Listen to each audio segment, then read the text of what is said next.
How to enable subscribe button on Snapchat. This is what we are going to talk about today in this video. Make sure to subscribe to the channel. This really helps a lot. Without any further ado, let's move into the video. First of all, open Snapchat mobile app on your mobile. As you open Snapchat mobile app, go up on the profile option. As you click on the profile option, then go down and you will have an option of create a public profile. If you are not seeing this option, then you have to go to the settings option and then scroll down, and under the who can, you have to select everybody to contact me to everyone, send me notification to everyone, and also view my story to everyone. As you do this, then go back and you will have the option of create profile, public profile. As you click on that, and now create your public profile by following the steps.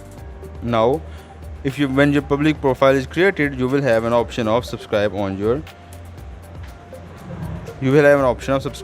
account. This is all from the video. Make sure to subscribe to the channel. This really helps a lot. If you have any question, put it down in the comment section. Also, don't forget to hit the like button. Thank you.